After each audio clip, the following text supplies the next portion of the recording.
बिस्मिल्लाहिर्रहमानिर्रहीम। आज के हवाले से हमारे दो सब्जेक्ट हैं, हम वो उस मौजू पे बात करेंगे।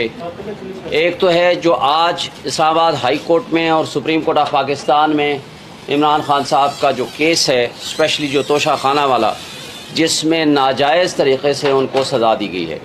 दूसरा सब्जेक्ट है हमारा इलेक्शन कमीशन ऑफ पाकिस्तान का कंडक्ट और इलेक्शंस, प्रेसिडेंट ऑफ पाकिस्तान का ख़त और इलेक्शन कमीशन का जवाब। हम इस मौजू पे बात करेंगे। ये दोनों बड़े इम्पॉर्टेंट सब्जेक्ट हैं। इस लिहाज से सबसे पहले हम बात करना चाहेंगे जो आज होता रहा है इस्लामाबाद हाई कोर्ट में और सुप्रीम कोर्ट ऑफ पाकिस्तान में। ये तो किसी शक व शुबा से बालातर हो गई है ये बात कि मुतासिब जज हुमायूं दिलावर ने बग़ैर हमें सुने एक तरफ़ा फ़ैसला किया, और जब ये कहते हैं कि आप शवाहिद पेश नहीं कर सके, तो जब हम शवाहिद और गवाहान की फ़हरिस्त देते हैं तो 12 बजे वो कहते हैं 1:30 बजे ले आइए अपने गवाहान, और 1:30 बजे वो कहते हैं कि अब हम एप्लीकेशन जब देते हैं कि जनाब हमारे गवाहान कराची से आएंगे, इनको 1 या 2 दिन का टाइम दे दीजिए, तो वो फरमाते हैं अब ये गैर मुतल्लिक़ा हैं। ये पाकिस्तान की तारीख़ का पहला केस है, क्रिमिनल केस, जिसमें मुल्ज़िम ये कहे कि मैंने अपने गवाह पेश करने हैं और जज कहे कि आपके गवाह इर्रेलेवेंट है, हम पेश करने की इजाज़त ही आपको नहीं देते। ये पाकिस्तान की तारीख़ का पहला केस है, और ये भी पाकिस्तान की तारीख़ का पहला केस है कि आप मुल्ज़िम मौजूद नहीं है, उसका वकील मौजूद नहीं है, और उन दोनों को उसको सुने बगैर आपने एक तरफा फैसला कर दिया और सज़ा सुना दी, और सज़ा 5 से 10 मिनट के अंदर एग्जीक्यूट भी हो गई, और आपने जमान पार्क के दरवाजे तोड़ के और एक शख्स के बेडरूम के दरवाजे तोड़ के, और उस शख्स को, इमरान खान को, वो वाशरूम में वो कहता है मुझे कपड़े चेंज करने दें, वो आपने वाशरूम के दरवाजे तोड़ के चंद मिनट्स के अंदर आपने गिरफ्तारी कर ली। अभी वारंट ऑफ अरेस्ट साइन भी नहीं हुआ था, जारी होने दूर की बात है, आर्डर की कॉपी किसी के पास नहीं थी। ये है वो तर्ज अमल, जो ये है इंसाफ का दोहरा मेयार, ये है कानून के साथ मजाक, ये है इदारों की इन्वॉल्वमेंट, ये है हमारे पाकिस्तान के आईन की पामाली, ये है हमारे यहाँ कानून और इंसाफ का जनाजा उठता हुआ सामने नजर आ रहा है, जिसमें से बदबू नजर आ रही है। और न सिर्फ कहा जाता है कि इंसाफ हो, बल्कि होता हुआ नजर आए। लेकिन पाकिस्तान की तारीख में हमने माजी में भी देखा, लेकिन आज सबके सामने, पूरी पाकिस्तानियों के सामने, पूरी दुनिया के सामने इंसाफ का कत्ल हमने अपनी आंखों से देखा।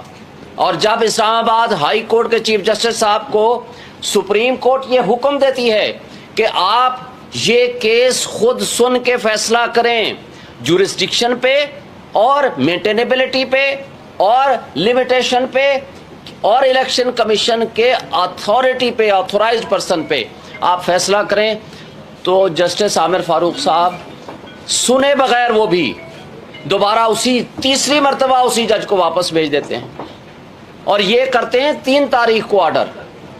4 की शाम को हमें ऑर्डर मिलता है, 4 अगस्त को 3 तारीख का ऑर्डर है, और 4 को ही चीफ जस्टिस आमिर फारूक साहब उसी मुतासिब जज को, हुमायूं दिलावर को, एक स्पेशल नवाजिश फरमाते हैं कि एक जज जो कि ट्रेनिंग पे जा रहा था यूके, उसको तब्दील करके उस हुमायूं दिलावर को नॉमिनेट कर दिया कि जी आज आप 5 तारीख को चले जाएं। कल बार बार सवाल हुआ कि जी उस जज साहब को जल्दी क्या थी? जल्दी ये थी कि उन्होंने उसी दिन शाम को 5 तारीख को ही लंदन यूके रवाना होना था। ये भी हुस्न इत्तेफाक है। हुस्न इत्तेफाक ये है कि जब ऐसे लोगों को, शरीफ बिरादरी को, या जिसको भी सज़ा मिलती है, तो वो लंदन भाग जाते हैं या दुबई भाग जाते हैं, और यहाँ जिस जज ने इमरान खान को सज़ा दी वो भी लंदन जाता है या दुबई जाता है या वहाँ जाता है। ये जगह कदरे मुश्तरक है। फिर यहाँ ये भी हमने माजी में देखा कि जिसको सज़ा होती है वो बीमारी का बहाना बना के लंदन चला जाता है, और यहाँ जो शख्स सज़ा देता है वो बीमार हो जाते हैं और हमारे केसेस ही नहीं लगते। वो जज साहबान ही बीमार हो जाते हैं। ये काबिल अफसोस है या हुस्न इत्तेफाक है। और ये केस आज वाला जानबूझ के इलेक्शन कमीशन के वकील साहब इसको डिले कर रहे हैं ताकि केस का फैसला जल्दी ना हो और इस दौरान बाकी केसेस में गिरफ्तारियां हम डाल सकें। कल आपने देखा है कि पूरी सरकारी मशीनरी हरकत में आ चुकी है। अब आईजी साहब को भी फिक्र लाहक हो गई कि जनाब जाएं, बाकी केसेस पड़े हुए हैं। वो केसेस जिसमें इमरान खान साहब के अदम पैरवी केसेस खारिज हुए हैं, जमानतें। और अदम पैरवी क्यों? कि जी वो आए नहीं हैं। भाई वो कैसे आए? क्या वो जानबूझ के नहीं आ रहे? आप प्रोटेक्शन आर्डर जारी करें, लेकिन उनको भी जल्दी हो गई। साइफर के केस में FIA को भी जल्दी हो गई। और बाकी भी जो आपने देखा है जहां तमाशा लगा हुआ है। और कल उस फाशिस्ट हुकूमत के वो साबिक वज़रा यहाँ प्रेस कॉन्फ्रेंसेस कल से किए जा रहे हैं कि सुप्रीम कोर्ट इसमें ने नोटिस क्यों ले लिया। भाई सुप्रीम कोर्ट के पास एक पटिशन आई है और इलेक्शन कमीशन का वकील सरकारी मौजूद हैं, अटॉर्नी जनरल ऑफिस मौजूद है।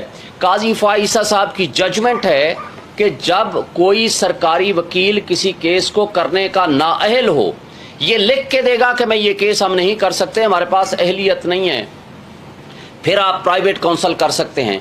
तो किस कैपेसिटी में आपने एक प्राइवेट काउंसिल किया हुआ है? सिर्फ प्राइवेट काउंसिल नहीं, ये वो काउंसिल हैं जो नवाज शरीफ और उसकी फैमिली के मुकदमात के वकील हैं। उनको इलेक्शन कमीशन कितना इम्पार्शल होगा, कितना वो एक लिहाज से गैर जानिबदार होगा कि वो नवाज शरीफ की फैमिली का वकील ही उनको प्राइवेट वकील मिला है जो आकर के यहाँ मुकदमा लड़े। और वो मुकदमा जो 5 से 10 मिनट और आधे घंटे का केस नहीं है, क्योंकि जमानत देने और सेंटेंस और जजमेंट को सस्पेंड करने के लिए बेसिक सिर्फ प्रिंसिपल्स देखे जाते हैं। और यहाँ तो प्रिंसिपल्स नहीं, सब कुछ गैर कानूनी आपके सामने नजर आ रहा है। वो सुनने की बजाय आज सारा दिन वो जनाब किताबें पढ़े जा रहे हैं। चलो भाई पढ़ लो तुम ये भी, लेकिन काबिल अफसोस बात यह है कि सुप्रीम कोर्ट के हुक्म को इस्लामाबाद हाई कोर्ट नहीं मानता, इस्लामाबाद हाई कोर्ट के हुक्म को डिस्ट्रिक्ट एंड सेशन जज नहीं मानती। और हम लोग जो पिछले 18 दिन से गैर आईनी और गैर कानूनी तौर पर पाबंद सलासल रखा हुआ है कि एक दिन का भी, एक घंटे का भी हिसाब देना पड़ेगा कि आप लाइफ एंड लिबर्टी किसी की आप कैसे खराब कर सकते हैं। और इस केस में वो तोशाखाना जो उन लोगों ने, जो शाहिद खान अब्बासी हो, नवाज शरीफ हो, तमाम लोगों ने वो घड़ियां भी ली और उनको डिक्लेयर भी नहीं किया। और उससे बड़ा जुर्म गाड़ियां ली जो खिलाफ ज़ाब्ता, खिलाफ कानून वो ले नहीं सकते थे, क्योंकि कानून में लिखा हुआ है कि गाड़ियां कोई शख्स नहीं लेगा। मरियम नवाज ने गाड़ी ली, मंसूर अवान का प्रोग्राम आप सब ने देखा है, माशाल्लाह आप सारे सहाफ़ी और सोशल मीडिया के दोस्त बैठे हुए हैं। और उसके साथ जरदारी साहब ने 3 गाड़ियां ली, नवाज शरीफ ने 1 गाड़ी ली, यूसुफ गिलानी ने 1 गाड़ी ली, जो कि नहीं ले सकते। नैब का केस बना और नैब के लॉ को ही तब्दील करके वो रेफरेंस ख़त्म हो गया और वो किसी कोर्ट में नहीं पहुंचा वो केस। और जो मुजरिम थे वो बादशाह बना दिए गए, जो मुजरिम थे वो मुद्दाई बना दिए गए, और जो मुजरिम थे उनके वकील हमारे खिलाफ वकील हैं इलेक्शन कमीशन की तरफ से। ये है इलेक्शन कमीशन का कंडक्ट और उसकी इम्पार्शलिटी, गैर जानिबदारी जो आप सब देख रहे हैं। अब दूसरी बात, आज दूसरे सब्जेक्ट में अब आ रहा हूं, और हमें तवक्को और उम्मीद है, हम रूल ऑफ लॉ पे बिलीव करते हैं, हम आइन पे बिलीव करते हैं, हम अदालतों की तरफ देख रहे हैं। ये मुनसिफ ही रूल ऑफ लॉ कायम करके इस मुल्क को बचा सकते हैं। रूल ऑफ लॉ के अलावा दुनिया में कभी किसी ने तरक्की नहीं की।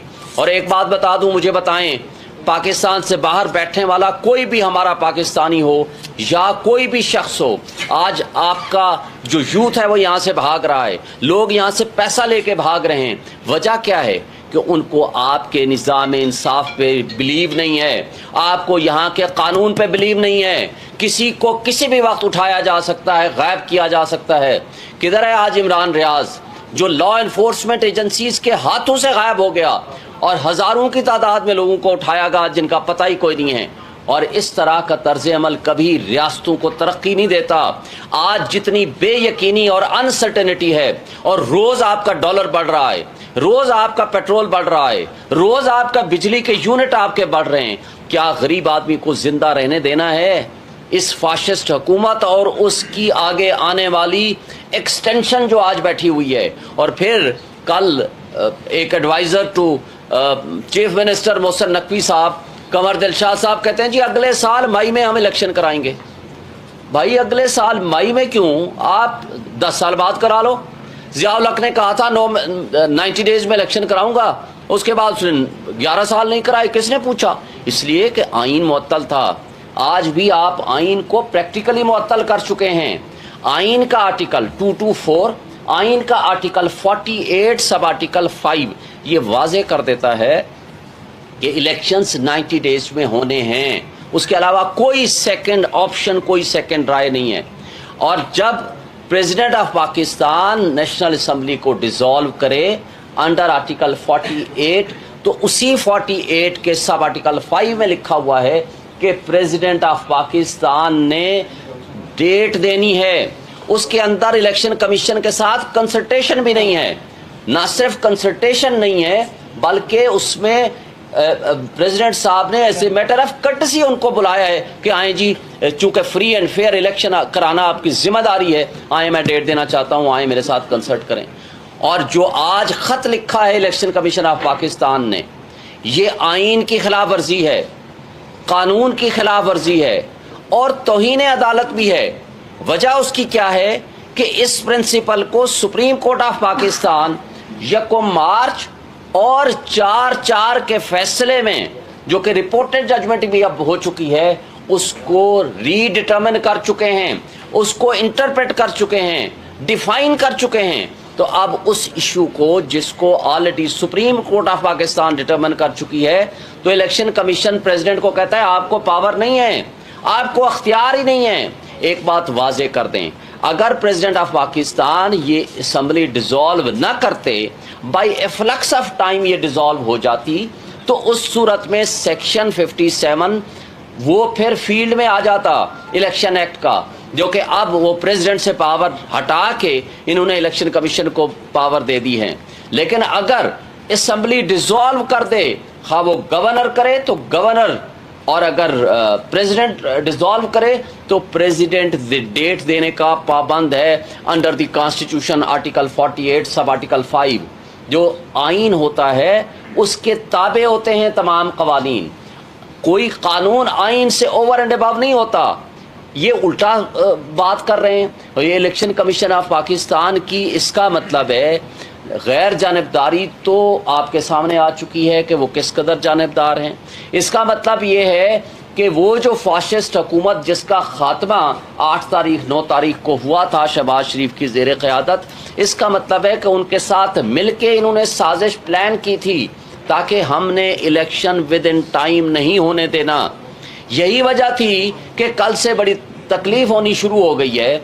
इसके बावजूद 2 पॉलिटिकल पार्टीज ने आज हमारे इस मुतालबे को एक्सेप्ट करने का फैसला किया है, जिसमें पाकिस्तान पीपल्स पार्टी और JUI। ये अलग बात है कि मैं बबांगे तोहला आपको कहता हूँ कि पीपल्स पार्टी का कंडक्ट बिल्कुल वो दोगला रहा, मुनाफिकाना पॉलिसी थी कि जब आप सेंसस के इशू पे खुद कहते रहे, वो तो पीपल्स पार्टी PMLN के लोग भी कहते रहे कि जनाब हमने पुराने मरदमशुमारी पे इलेक्शन कराएंगे, लेकिन मुराद अली शाह की अपनी बात और पीपल्स पार्टी वालों ने कहा कि हमने पुरानी मरदमशुमारी पे कराएंगे, हम जाकर मुखालफत करेंगे। फिर वहाँ मुखालफत क्यों नहीं की? आपने एक बारूदी सुरंग खुद बिछा कर गए हैं जमहूरियत के खिलाफ, और फिर आज आप कहते हैं 90 डेज में इलेक्शन करा दें। कैसे मुमकिन है? लेकिन बहरहाल जिसको कहते हैं देर आयत दुरुस्त आयत, अगर उनको ये एहसास हो गया है तो हम जमहूरी ताकतों को वेलकम करेंगे कि हमारे इस मुतालबे के साथ खड़े हों। इसके बावजूद कि आज हमारे चेयरमैन जेल में हैं, इसके बावजूद हमारे हजारों की तादाद में वर्कर्स जेलों में सड़ रहे हैं, इसके बावजूद हमारा सैकड़ों हजारों की तादाद में लोगों को उठाया हुआ है, उनको कारोबार बंद किए हुए हैं, उनको काम नहीं करने दिया जा रहा, और उसके अलावा उनकी चार दीवारी की पामाली हो रही है। इस सब कुछ के बावजूद हम इस बात का मुतालबा कर रहे हैं कि आईन के अंदर दी हुई शेड्यूल के मुताबिक अगर फ्री एंड फेयर इलेक्शन नहीं कराएंगे तो ये रियासती की जो बुनियादें हैं वो खोखली हो जाएंगी, रियासत नहीं चल सकती। और फिर इस जबर और खौफ की फिजा में जो आप इलेक्शन कराने जा रहे हैं इसको कम करें, इसलिए कि इलेक्शन की अगर शफाफियत पे उंगली उठ गई तो आपके पाकिस्तान का बहुत बड़ा नुकसान होगा, पाकिस्तान की आवाम का नुकसान होगा, पाकिस्तान की रियासत का नुकसान होगा और रियासत का नुकसान हमारा नुकसान है। इसलिए कि आज पाकिस्तान की 80% आवाम इसके बावजूद जो कुछ ये कर रहे हैं, जिस तरह जबर और तशद्दुद कर रहे हैं, उसके बावजूद आज इमरान खान और PTI के साथ खड़ी है। हम इस मुल्क की बका चाहते हैं, हम अपने इदारों को भी ये मैसेज देना चाहते हैं, हम मुल्क की एस्टेब्लिशमेंट को ये मैसेज देना चाहते हैं, खुदारा आग से खेलना बंद करें, पाकिस्तान की तारीख से सीखें। पाकिस्तान में 1960s में अगर 70s में अगर आपने सीखा होता तो हमारा मुल्क दो लख्त ना हुआ होता, आज हम इकट्ठे बैठे होते। आप किसी की दुश्मनी और किसी एक बंदे की अना के खिलाफ, एक बंदे की दुश्मनी में इतना आगे ना चले जाएं जो कि आपने माजी में 16 महीने ये एडवेंचर करके देख लिया कि जिस वक्त आपके 24 बिलियन डॉलर आपके रिजर्व थे, आज आपके मांगे तांगे के 4 बिलियन डॉलर हैं। जिस वक्त आपकी चलता हुआ मुल्क बेहतरीन 6.1% GDP थी, आज आपका 0.3% है और आगे नेगेटिव हो जाएगी। जब आपका डॉलर 170-178 के दरमियान फ्लक्चुएट करता था, आज आपका 320 पे नहीं मिल रहा। ये मुल्क को गैर यकीनी कैफियत से निकालें। आपके लिए रियासत इंपॉर्टेंट होनी चाहिए, अवाम इंपॉर्टेंट है। और अगर जिस तरह की बेरोजगारी बढ़ रही है, जिस तरह महंगाई 12% से उठा करके आपने 38% में पहुंचा दी है और ये आगे 38 तक नहीं रहेगी, ये 78% पर जाएगी। लोगों के पास खाने को पैसे नहीं हैं, लोगों को आपने किस चक्रों में डाल दिया है। और आज केयर टेकर जो 100 कार्ड बैठे हुए हैं, क्या ये केयर टेकर या ये निगरान गैर जानिबदार कहलाने के काबिल हैं कि जो सारे टारगेट कर रहे हैं, पूरी पुलिस, पूरी लॉ इन्फोर्समेंट एजेंसीज, किसी तरीके से इमरान को और PTI को हम क्रश कर सकें।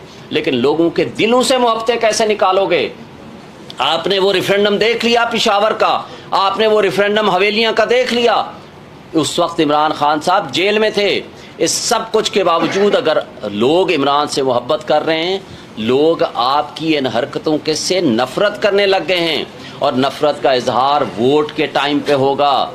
इसलिए ये इलेक्शन से भाग रहे हैं। ये सारी PDM की जमातें ये नहीं चाहती कि इलेक्शन वक्त पे हो और उनको शिकस्त फाश हो। हम ये कहते हैं कि मुल्क की खातिर खुदारा सारे स्टेक होल्डर्स सोचें, तमाम जमहूरी ताकतें भी अपने आप को रिकन्सिडर करें और इस मुल्क की खातिर, अवाम की खातिर अपने रवैयों को ठीक करें। Thank you so much. जी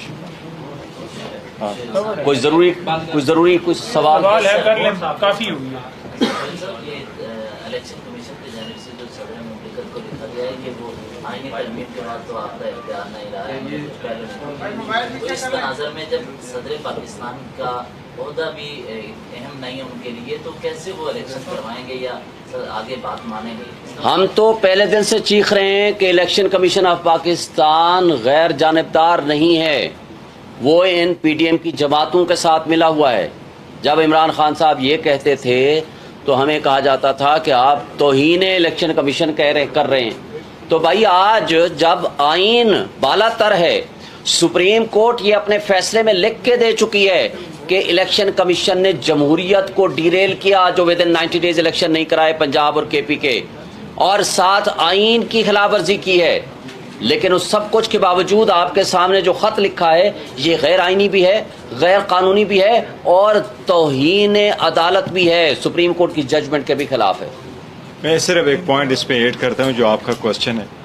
देखिए, सदर स्टेट का सरबराह है, रियासत का सरबराह है, वो फेडरेशन का हिस्सा है, वो पार्लिमान का हिस्सा है और पार्लिमान के हिस्से होने के साथ साथ वो वाहिद पर्सन है जो अपॉलिटिकल है, जिस सियासी जुमात के साथ उसका ताल्लुक नहीं होता, और वो सरबराह की हैसियत से जब माना जाता है तो उसकी बड़ी जिम्मेदारी है आईनी।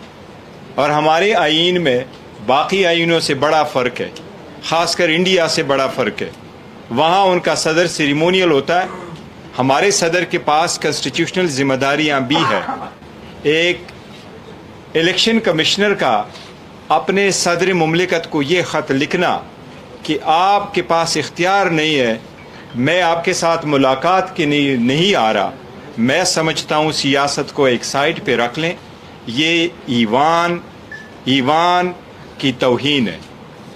वो एक सरबराह की हैसियत से बुला रहे थे, भला इलेक्शन कमीशन उससे डिसएग्री करता, इलेक्शन कमीशन ज़रूर कहता सर हम आपकी बात नहीं मान सकते क्योंकि हम आईन और कानून पे चलते हैं, हमारे इंटरप्रिटेशन के मुताबिक अब ये इख्तियार हमारा है। बर मुलाकात हर सूरत करनी चाहिए थी और ऐसे जवाब नहीं देना चाहिए था। जहाँ तक इस बात का ताल्लुक है कि उसमें अमेंडमेंट हुई है, वो सुप्रीम कोर्ट अपनी पहली कॉन्स्टिट्यूशन पिटीशन नंबर 1 में होल्ड कर चुकी है कि असम्बली 3 सूरतों में डिज़ॉल्व होती है। उसमें मौजूदा सूरत में सुप्रीम कोर्ट ने जो उसका रिव्यू भी नहीं है, वो सुप्रीम कोर्ट ये होल्ड कर चुकी है कि अगर एक दिन पहले भी असम्बली डिज़ॉल्व हो जाए, उस सूरत में भी सदर के पास ये इख्तियार है कि वो तारीख़ का तयन करे और इलेक्शन 90 डेज़ में होंगे। मैं समझता हूँ इलेक्शन कमीशन को अगर जो लेटर उन्होंने लिखा है ये बरतानिया और अमेरिका में किसी मुल्क में हुआ होता तो वो वहाँ यहाँ हमारा इलेक्शन कमिश्नर नहीं कहता, वहाँ उनका मेयर भी उसको बुला लेता और कंटेम्प्ट में होल्ड करता। ये बड़ा सीरियस इशू है। जी हम सुप्रीम कोर्ट में जा रहे हैं इंशाल्लाह, सीसीआई के खिलाफ भी कल अभी आपको बताया था इलेक्शन विद इन 90 डेज कराने के लिए, और इस लेटर को भी साथ चैलेंज करेंगे। Thank you. सवाल ये है कि जो इमरान खान को इस वक्त जो अदालतों से जो फैसलों का सामना है, उनके खिलाफ आने वाले फैसले और दीगर इशूज़ की वजह से इंटरनेशनल फोरम्स में भी आवाज़ बुलंद करने के हवाले से जो बात चल रही थी, उसके हवाले से क्या डेवलपमेंट? देखें इंटरनेशनल फोरम्स पे पीटीआई वहाँ बड़ी एक्टिव है, पीटीआई के वर्कर्स एक्टिव हैं, वो ज़रूर आवाज़ उठा रहे हैं, वहाँ एहतजाज भी करते हैं, लेकिन हमने सख्ती से मना किया हुआ है कि हमारे नाम पे या लीगल टीम के नाम पे कोई फंड्स रेज ना करे ऑफिशियल पीटीआई के अलावा। हमें पहले पता चला था कि किसी ने वहाँ यूके में फंड्स रेजिंग के लिए किसी एनजीओ ने काम शुरू किया है, हमने उसकी सख्ती से तरदीद की है, यहाँ इस्लामाबाद से भी और वहाँ पीटीआई ऑफिशियल से भी, और कोई भी हमारे नाम पे कोई इस तरह की कर रहे तो हमने उसको सख्ती से तरदीद कर दी है, इसका कोई वजूद नहीं है। इन्होंने केसेस के बारे में बताया, सिर्फ एक पॉइंट ऐड कर दूं, इन्होंने केसेस के बारे में बताया। हमारे आइन का ये तकाजा है कि अगर किसी को आप अरेस्ट करते हैं तो विद इन 24 आवर्स आपने उसको आईनी तौर पर बताना है कि आप मेरे साथ इस केस में अंडर अरेस्ट है। हम आपको ये ऑफिशियली बताते हैं, खान साहब के पास कोई ऐसा नहीं गया है कि जिस केस में वो कन्विक्ट हो के जेल है, उसके अलावा किसी और केस में उसको अरेस्ट किया गया। Thank you. बिस्मिल्लाहिर्रहमानिर्रहीम। आज के हवाले से हमारे 2 सब्जेक्ट हैं, हम उस मौजू पे बात करेंगे। एक तो है जो आज इस्लामाबाद हाई कोर्ट में और सुप्रीम कोर्ट ऑफ पाकिस्तान में इमरान खान साहब का जो केस है, स्पेशली जो तोशा खाना वाला, जिसमें नाजायज़ तरीक़े से उनको सज़ा दी गई है। दूसरा सब्जेक्ट है हमारा इलेक्शन कमीशन ऑफ पाकिस्तान का कंडक्ट और इलेक्शंस, प्रेसिडेंट ऑफ पाकिस्तान का ख़त और इलेक्शन कमीशन का जवाब। हम इस मौजू पे बात करेंगे। ये दोनों बड़े इम्पॉर्टेंट सब्जेक्ट हैं। इस लिहाज से सबसे पहले हम बात करना चाहेंगे जो आज होता रहा है इस्लामाबाद हाई कोर्ट में और सुप्रीम कोर्ट ऑफ पाकिस्तान में। ये तो किसी शक व शुबा से बालातर हो गई है ये बात कि मुतासिब जज हुमायूं दिलावर ने बग़ैर हमें सुने यक तरफ़ा फ़ैसला किया, और जब ये कहते हैं कि आप शवाहिद पेश नहीं कर सके, तो जब हम शवाहिद और गवाहान की फ़हरिस्त देते हैं तो 12 बजे वो कहते हैं 1:30 बजे ले आइए अपने गवाहान, और 1:30 बजे वो कहते हैं कि अब हम एप्लीकेशन जब देते हैं कि जनाब हमारे गवाहान कराची से आएंगे, इनको 1 या 2 दिन का टाइम दे दीजिए, तो वो फरमाते हैं अब ये गैर मुतल्लिक़ा हैं। ये पाकिस्तान की तारीख़ का पहला केस है, क्रिमिनल केस, जिसमें मुल्ज़िम ये कहे कि मैंने अपने गवाह पेश करने हैं और जज कहे कि आपके गवाह इर्रेलेवेंट है, हम पेश करने की इजाज़त ही आपको नहीं देते। ये पाकिस्तान की तारीख़ का पहला केस है, और ये भी पाकिस्तान की तारीख़ का पहला केस है कि आप मुल्ज़िम मौजूद नहीं है, उसका वकील मौजूद नहीं है, और उन दोनों को उसको सुने बगैर आपने यक तरफा फैसला कर दिया और सज़ा सुना दी, और सज़ा 5 से 10 मिनट के अंदर एग्जीक्यूट भी हो गई, और आपने जमान पार्क के दरवाजे तोड़ के और एक शख्स के बेडरूम के दरवाजे तोड़ के, और उस शख्स को, इमरान खान को, वो वाशरूम में, वो कहता है मुझे कपड़े चेंज करने दें, वो आपने वाशरूम के दरवाजे तोड़ के चंद मिनट्स के अंदर आपने गिरफ्तारी कर ली। अभी वारंट ऑफ अरेस्ट साइन भी नहीं हुआ था, जारी होने दूर की बात है, आर्डर की कॉपी किसी के पास नहीं थी। ये है वो तर्ज अमल, जो ये है इंसाफ का दोहरा मेयार, ये है कानून के साथ मजाक, ये है इदारों की इन्वॉल्वमेंट, ये है हमारे पाकिस्तान के आईन की पामाली, ये है हमारे यहाँ कानून और इंसाफ का जनाजा उठता हुआ सामने नजर आ रहा है, जिसमें से बदबू नजर आ रही है। और न सिर्फ कहा जाता है कि इंसाफ हो, बल्कि होता हुआ नजर आए। लेकिन पाकिस्तान की तारीख में हमने माजी में भी देखा, लेकिन आज सबके सामने, पूरी पाकिस्तानियों के सामने, पूरी दुनिया के सामने इंसाफ का कत्ल हमने अपनी आंखों से देखा। और जब इस्लामाबाद हाई कोर्ट के चीफ जस्टिस साहब को सुप्रीम कोर्ट ये हुक्म देती है कि आप ये केस खुद सुन के फैसला करें, जुरिस्डिक्शन पे और मेंटेनेबिलिटी पे और लिमिटेशन पे और इलेक्शन कमीशन के अथॉरिटी पे, ऑथोराइज्ड पर्सन पे आप फैसला करें, तो जस्टिस आमिर फारूक साहब सुने बगैर वो भी दोबारा उसी तीसरी मर्तबा उसी जज को वापस भेज देते हैं। और ये करते हैं 3 तारीख को ऑर्डर, 4 की शाम को हमें ऑर्डर मिलता है, 4 अगस्त को 3 तारीख का ऑर्डर है, और 4 को ही चीफ जस्टिस आमिर फारूक साहब उसी मुतासिब जज को, हुमायूं दिलावर को, एक स्पेशल नवाजिश फरमाते हैं कि एक जज जो कि ट्रेनिंग पे जा रहा था यूके, उसको तब्दील करके उस हुमायूं दिलावर को नॉमिनेट कर दिया कि जी आज आप 5 तारीख को चले जाएं। कल बार बार सवाल हुआ कि जी उस जज साहब को जल्दी क्या थी। जल्दी ये थी कि उन्होंने उसी दिन शाम को 5 तारीख को ही लंदन यूके रवाना होना था। ये भी हुस्न इत्तेफाक है। हुस्न इत्तेफाक ये है कि जब ऐसे लोगों को, शरीफ बिरादरी को, या जिसको भी सज़ा मिलती है, तो वो लंदन भाग जाते हैं या दुबई भाग जाते हैं, और यहाँ जिस जज ने इमरान खान को सज़ा दी वो भी लंदन जाता है या दुबई जाता है या वहाँ जाता है। ये जगह कदरे मुश्तरक है। फिर यहाँ ये भी हमने माजी में देखा कि जिसको सज़ा होती है वो बीमारी का बहाना बना के लंदन चला जाता है, और यहाँ जो शख्स सज़ा देता है वो बीमार हो जाते हैं और हमारे केसेस ही नहीं लगते, वो जज साहबान ही बीमार हो जाते हैं। ये काबिल अफसोस है या हुस्न इत्तेफाक है। और ये केस आज वाला जानबूझ के इलेक्शन कमीशन के वकील साहब इसको डिले कर रहे हैं ताकि केस का फैसला जल्दी ना हो और इस दौरान बाकी केसेस में गिरफ्तारियां हम डाल सकें। कल आपने देखा है कि पूरी सरकारी मशीनरी हरकत में आ चुकी है। अब आईजी साहब को भी फिक्र लाहक हो गई कि जनाब जाएं, बाकी केसेस पड़े हुए हैं, वो केसेस जिसमें इमरान खान साहब के अदम पैरवी केसेस खारिज हुए हैं, जमानतें। और अदम पैरवी क्यों? कि जी वो आए नहीं हैं। भाई वो कैसे आए? क्या वो जानबूझ के नहीं आ रहे? आप प्रोटेक्शन आर्डर जारी करें, लेकिन उनको भी जल्दी हो गई। साइफर के केस में FIA को भी जल्दी हो गई, और बाकी भी जो आपने देखा है जहां तमाशा लगा हुआ है। और कल उस फाशिस्ट हुकूमत के वो साबिक वज़रा यहाँ प्रेस कॉन्फ्रेंसेस कल से किए जा रहे हैं कि सुप्रीम कोर्ट इसमें नोटिस क्यों ले लिया। भाई सुप्रीम कोर्ट के पास एक पटिशन आई है और इलेक्शन कमीशन का वकील सरकारी मौजूद हैं, अटॉर्नी जनरल ऑफिस मौजूद है। काजी फाइसा साहब की जजमेंट है कि जब कोई सरकारी वकील किसी केस को करने का नाअहल हो, ये लिख के देगा कि मैं ये केस हम नहीं कर सकते, हमारे पास अहलियत नहीं है, फिर आप प्राइवेट काउंसिल कर सकते हैं। तो किस कैपेसिटी में आपने एक प्राइवेट काउंसिल किया हुआ है? सिर्फ प्राइवेट काउंसिल नहीं, ये वो काउंसिल हैं जो नवाज शरीफ और उसकी फैमिली के मुकदमात के वकील हैं।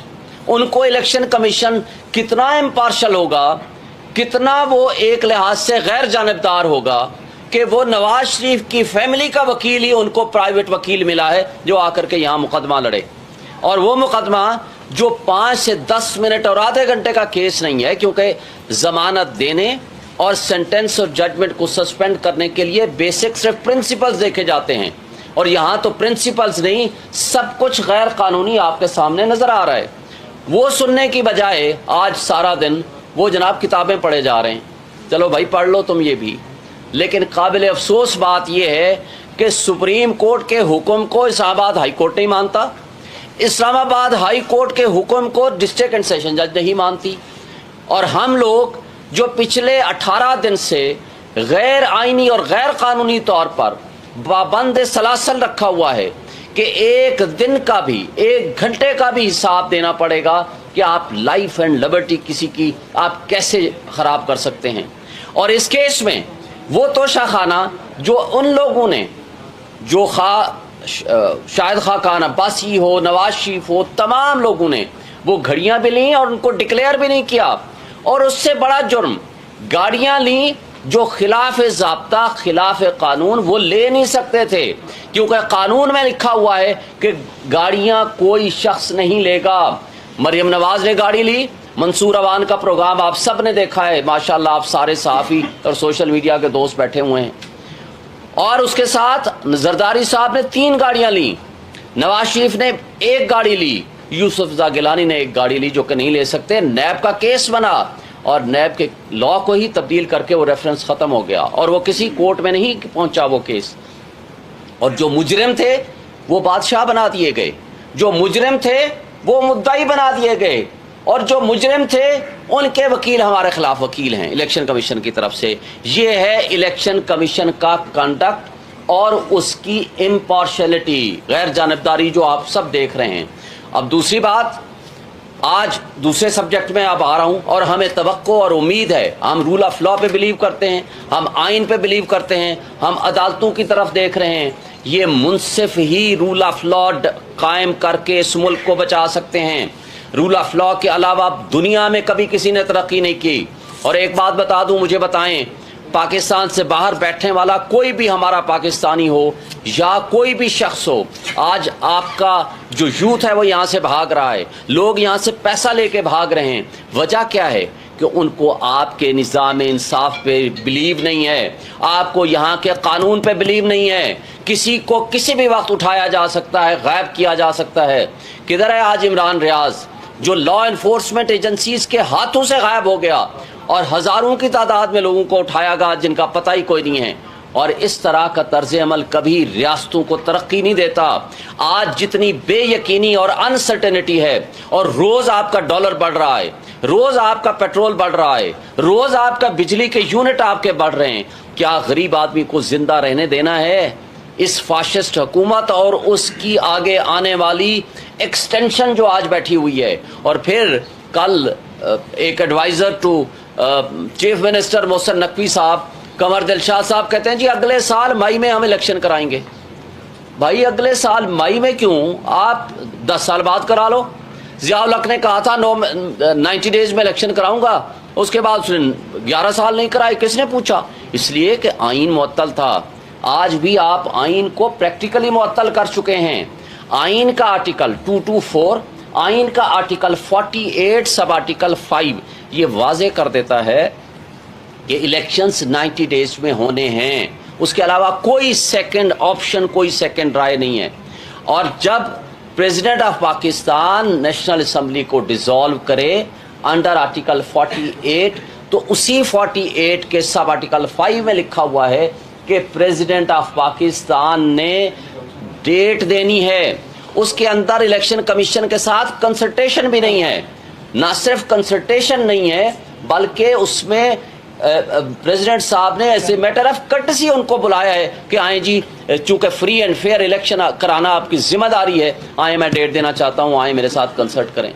और जो आज खत लिखा है इलेक्शन कमीशन ऑफ पाकिस्तान ने, ये आइन की खिलाफ वर्जी है, कानून की खिलाफ वर्जी है और तौहीन अदालत भी है। वजह उसकी क्या है कि इस प्रिंसिपल को सुप्रीम कोर्ट ऑफ पाकिस्तान 1 मार्च और 4/4 के फैसले में, जो कि रिपोर्टेड जजमेंट भी अब हो चुकी है, उसको रीडिटर्मिन कर चुके हैं, उसको इंटरप्रेट कर चुके हैं, डिफाइन कर चुके हैं। तो अब उस इशू को, जिसको already supreme court of Pakistan determine कर चुकी है, तो इलेक्शन कमीशन प्रेसिडेंट को कहता है आपको पावर नहीं है, आपको अख्तियार ही नहीं है। एक बात वाजे कर दें, अगर प्रेसिडेंट ऑफ पाकिस्तान ये असम्बली डिसॉल्व ना करते, बाय एफ्लक्स ऑफ टाइम ये डिसॉल्व हो जाती, तो उस सूरत में सेक्शन 57 वो फिर फील्ड में आ जाता इलेक्शन एक्ट का, जो कि अब वो प्रेसिडेंट से पावर हटा के इन्होंने इलेक्शन कमीशन को पावर दे दी है। लेकिन अगर असम्बली डिसॉल्व कर दे, हाँ वो गवर्नर करे तो गवर्नर, और अगर प्रेसिडेंट डिसॉल्व करे तो प्रेसिडेंट डेट देने का पाबंद है under the constitution article 48 sub article 5। जो आइन होता है उसके ताबे होते हैं तमाम कवानीन, कोई कानून आइन से ओवर एंड अबव नहीं होता। ये उल्टा बात कर रहे हैं ये इलेक्शन कमीशन ऑफ पाकिस्तान की। इसका मतलब है गैर जानिबदारी तो आपके सामने आ चुकी है कि वो किस कदर जानिबदार हैं। इसका मतलब ये है कि वो जो फाशिस्ट हुकूमत जिसका खात्मा 8 तारीख 9 तारीख को हुआ था शहबाज शरीफ की ज़ेर क़यादत, इसका मतलब है कि उनके साथ मिलके इन्होंने साजिश प्लान की थी ताकि हमने इलेक्शन विद इन टाइम नहीं होने देना। यही वजह थी कि कल से बड़ी तकलीफ होनी शुरू हो गई है। इसके बावजूद दो पॉलिटिकल पार्टीज ने आज हमारे इस मुतालबे को एक्सेप्ट करने का फैसला किया है, जिसमें पाकिस्तान पीपल्स पार्टी और JUI। ये अलग बात है कि मैं बबांगे तोहल आपको कहता हूँ कि पीपल्स पार्टी का कंडक्ट बिल्कुल वो दोगला रहा, मुनाफिकाना पॉलिसी थी कि जब आप सेंसस के इशू पे खुद कहते रहे, वो तो पीपल्स पार्टी PMLN के लोग भी कहते रहे